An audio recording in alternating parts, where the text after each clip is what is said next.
দীর্ঘ ১ বছরেরও বেশি সময় পর আবারও স্বাভাবিক হতে শুরু করেছে সীমান্তবর্তী শহর শিলিগুড়িতে বাংলাদেশি পর্যটকদের যাতায়াত।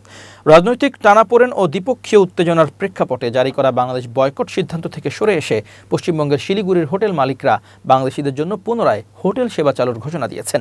এতে দুই দেশের পর্যটন ও ব্যবসায়িক যোগাযোগে ইতিবাচক বার্তা গেছে বলে মনে করছেন সংশ্লিষ্টরা। হোটেলিয়ার্স অ্যাসোসিয়েশন GSHWA সোমবার 23 ফেব্রুয়ারি এক সংবাদ বিজ্ঞপ্তিতে জানায়, সদস্য হোটেল মালিকদের মধ্যে ভোটাভুটির মাধ্যমে সংখ্যাগরিষ্ঠ মতের ভিত্তিতে এই সিদ্ধান্ত নেওয়া হয়েছে। এর আগে শিলিগুড়িতে আয়োজিত এক সংবাদ সম্মেলনে সংগঠনের নেতারা জানান, বাংলাদেশের নির্বাচনের পর পরিস্থিতি ধীরে ধীরে স্বাভাবিক হচ্ছে।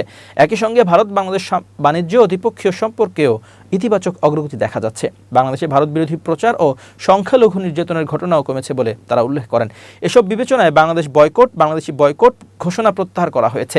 ভারতের পশ্চিমবঙ্গের গুরুত্বপূর্ণ বাণিজ্যিক ও পর্যটন কেন্দ্র শিলিগুড়ি, যা চিকেন নেক নামে পরিচিত, শিলিগুড়ি করিডোরের অংশ। এই করিডোরে ভারতের উত্তর পূর্বাঞ্চলের সঙ্গে মূল ভূখণ্ডের সংযোগ রক্ষা করে।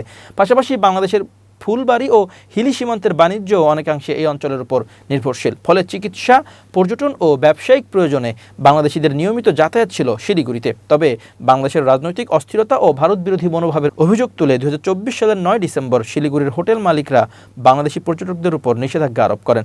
পরবর্তীতে ভিসা কেন্দ্র বন্ধ হয়ে গেলে 2025 সালের ডিসেম্বর মাসে তা পূর্ণাঙ্গ নিষেধাজ্ঞায় রূপ নেয়। এদিকে কলকাতায় বাংলাদেশ উপদূতাবাস সূত্রে জানা গেছে, পরিস্থিতি স্বাভাবিক হওয়ায় দিল্লি ও আগারতলার সঙ্গে সমন্বয় করে শিলিগুড়ির বাংলাদেশ ভিসা সেন্টার পুনরায় চালুর নির্দেশ দেওয়া হয়েছে। দ্রুতই সেখানে কার্যক্রম শুরু হবে বলে আশা করা হচ্ছে। সংশ্লিষ্টরা মনে করছেন, এই সিদ্ধান্তের ফলে সীমান্তবর্তী অঞ্চলে পর্যটন, হোটেল ব্যবসা ও দ্বিপক্ষীয় বাণিজ্যে নতুন গতি আসবে এবং বাংলাদেশ ভারত সম্পর্কেও ইতিবাচক প্রভাব পড়বে।